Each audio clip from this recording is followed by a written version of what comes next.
आप देख रहे हैं सत्यहिंदी.com। एक नजर अब तक की सुर्खियों पर। देश में होने वाले लोकसभा चुनाव के लिए पहले चरण का मतदान 19 अप्रैल को होना है। ऐसे में पहले चरण के मतदान के लिए प्रचार अभियान आज 17 अप्रैल शाम 5 बजे थम जाएगा। बता दें कि पहले चरण में 21 राज्यों और केंद्र शासित प्रदेशों की 102 सीटों पर मतदान होना है, जिसमें तमिलनाडु की सभी 39 सीटें, उत्तर प्रदेश की 8, राजस्थान की 12, उत्तराखंड की 5, असम की 5, पश्चिम बंगाल की 3, अरुणाचल प्रदेश की 2, बिहार की 4, छत्तीसगढ़ की 1, मध्य प्रदेश की 6, महाराष्ट्र की 5, मणिपुर की 2, मेघालय की 2, मिजोरम, नागालैंड, त्रिपुरा, सिक्किम, जम्मू कश्मीर, लक्षद्वीप, अंडमान निकोबार और पुडुचेरी की एक लोकसभा सीट शामिल है। देश के कुछ राजनेता और राजनीतिक दलों के उम्मीदवारों के राजनीतिक भाषण वाले कुछ पोस्ट को सोशल मीडिया प्लेटफॉर्म एक्स से हटा दिया गया है। इसकी जानकारी खुद एक्स प्लेटफॉर्म द्वारा दी गई। जानकारी में बताया गया कि भारत के चुनाव आयोग के आदेश पर कंपनी की तरफ से कार्रवाई की गई है। एक्स की तरफ से लिखा गया कि भारत के चुनाव आयोग ने एक्स को निर्वाचित राजनेताओं, राजनीतिक दलों के उम्मीदवारों द्वारा साझा किए गए राजनीतिक भाषण वाले पोस्ट पर कार्रवाई करने के लिए आवश्यक आदेश जारी किए हैं। समाचार एजेंसी रॉयटर्स की रिपोर्ट के अनुसार एलन मस्क की कंपनी एक्स ने कहा है कि वह चुनाव आयोग के आदेशों से असहमत है। एक्स ने कहा कि हम चुनाव आयोग से अपने सभी पोस्ट को वापस से पब्लिश करने देने की मांग करते हैं। माइक्रो ब्लॉगिंग साइट ने आगे बताया कि कल मंगलवार को चुनाव आयोग ने एक्स को आदर्श आचार संहिता के उल्लंघन के लिए वाईएसआर कांग्रेस, आम आदमी पार्टी, एन चंद्रबाबू नायडू और बिहार के उप मुख्यमंत्री सम्राट चौधरी के चुनिंदा पोस्ट हटाने का आदेश दिया है।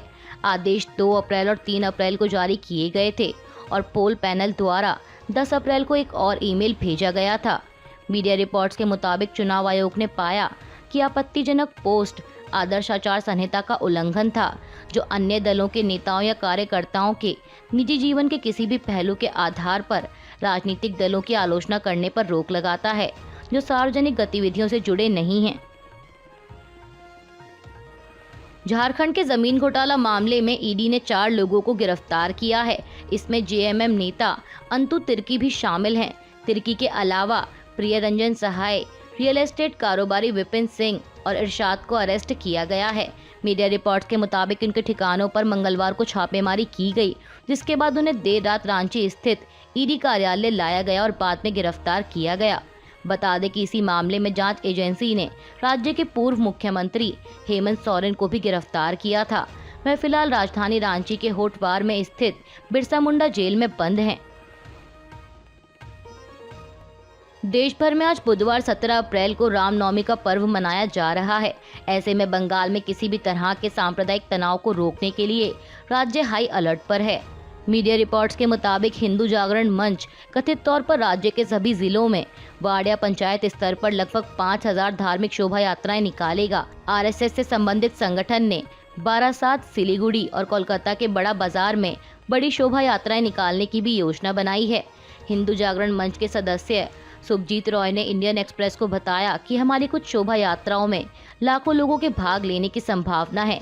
यह हमारे लिए बहुत बड़ा दिन है और जहां तक कानून व्यवस्था बनाए रखने की बात है तो पुलिस को इसका ध्यान रखना चाहिए। बता दें कि द इंडियन एक्सप्रेस की रिपोर्ट के अनुसार हुगली, हावड़ा, उत्तर और दक्षिण दिनाजपुर, आसनसोल और बैरकपुर में जिला प्रशासन भी अलर्ट पर है, जहाँ पहले भी रामनवमी उत्सव के दौरान सांप्रदायिक तनाव हुआ था। केंद्रीय मंत्री नितिन गडकरी ने संविधान बदलने के आरोपों पर प्रतिक्रिया दी है। उनसे जब एक इंटरव्यू के दौरान पूछा गया कि विपक्ष कह रहा है भाजपा संविधान बदलना चाहती है, तो इस पर गडकरी ने जवाब देते हुए कहा कि विपक्ष अल्पसंख्यकों और दलितों को गुमराह करने के लिए झूठा प्रचार कर रहा है, पर वे इसमें सफल नहीं होंगे। केशवानंद भारती केस में सुप्रीम कोर्ट के 7 न्यायाधीशों ने फैसला दिया है कि संविधान के मूल ढांचे को बदल नहीं सकते। केंद्रीय मंत्री ने आगे कहा कि संविधान बदलने की बात वह कांग्रेस कर रही है, जिसने 80 बार बदलाव कर संविधान को तोड़ने का पाप किया है। लोकसभा चुनाव होने में अब 2 ही दिन बाकी बचे हैं। ऐसे में राजनीतिक बयानबाजी और नेताओं का एक दूसरे पर आरोप प्रत्यारोप का सिलसिला भी तेज हो गया है। इसी कड़ी में समाजवादी पार्टी प्रमुख अखिलेश यादव ने केंद्र की सत्तारूढ़ बीजेपी पर निशाना साधते हुए कहा कि बीजेपी ने महंगाई को चरम पर पहुंचाया है। ऐसा इसलिए भी हुआ है क्योंकि कुछ लोगों ने इन्हें मुनाफा ज्यादा पहुंचाने की कोशिश की है। सपा प्रमुख ने कहा कि जिस तरीके से इलेक्टोरल बॉन्ड में भ्रष्टाचार हुआ है, क्या कोई सोच सकता है कि बॉन्ड के बहाने ईडी, सीबीआई, इनकम टैक्स को आगे करके चंदा वसूला गया हो। उन्होंने कहा कि बीजेपी के लोग वैक्सीन का बहुत प्रचार कर रहे थे। सुनने में आ रहा है कि वैक्सीन वालों से भी चंदा बटोरा है। इससे भ्रष्टाचार और महंगाई बढ़ी है।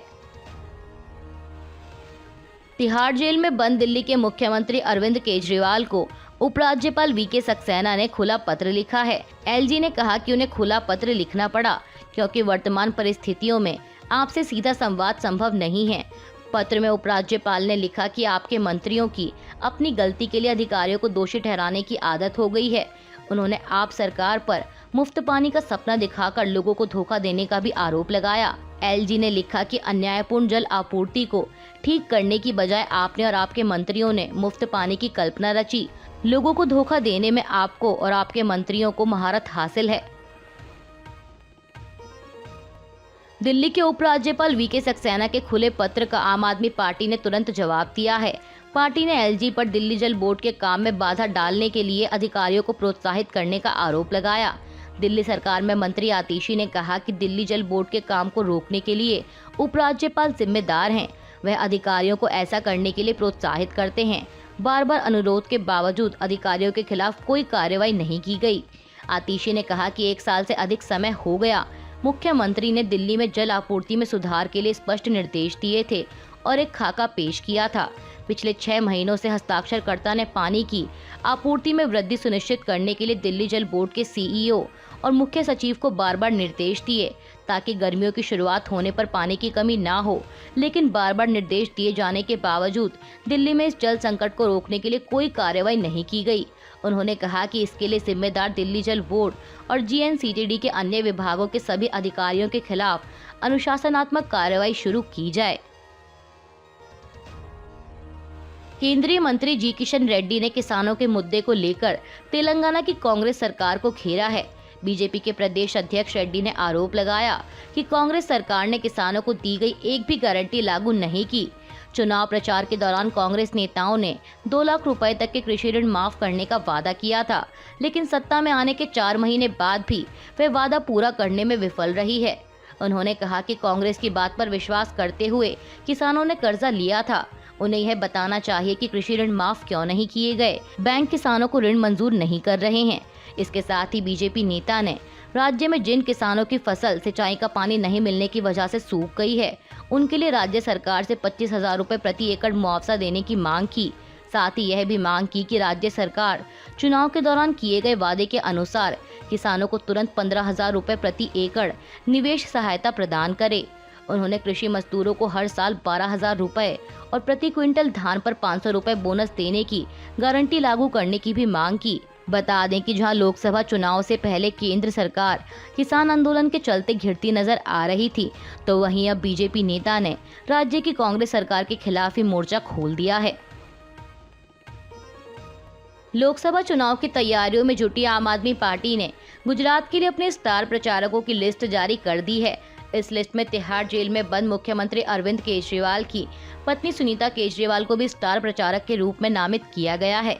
इसके अलावा लिस्ट में आपके वरिष्ठ नेता मनीष सिसोदिया और सत्येंद्र जैन, जो कि दोनों ही जेल में हैं, पंजाब के मुख्यमंत्री भगवंत मान, राज्यसभा सांसद संजय सिंह, राघव चड्ढा और संदीप पाठक के साथ साथ कुल 40 लोगों को इस लिस्ट में स्टार प्रचारक बताया गया है और ये लिस्ट चुनाव आयोग को सौंपी गई है।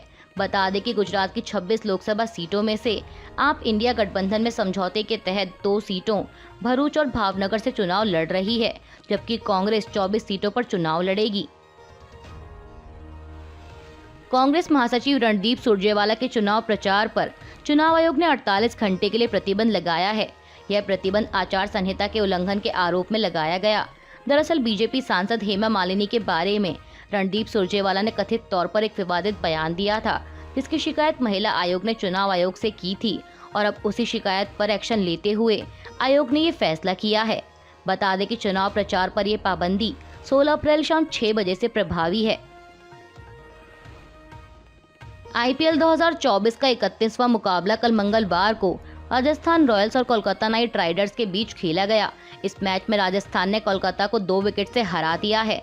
कोलकाता की टीम ने पहले बल्लेबाजी करते हुए 20 ओवर में 6 विकेट के नुकसान पर 223 रन बनाए थे, जिसका पीछा करने मैदान में उतरी राजस्थान की टीम ने 20 ओवर में 8 विकेट खोकर 224 रन बनाए और इस मैच को 2 विकेट से जीत लिया। बता दें कि यह राजस्थान रॉयल्स की छठी जीत है और वह 12 अंकों के साथ पॉइंट्स टेबल में शीर्ष पर बनी हुई है, जबकि कोलकाता 8 अंकों के साथ दूसरे स्थान पर है। अभी के लिए बस इतना ही। बाकी की खबरों के लिए बने रहिए सबके हिंदी.com के साथ।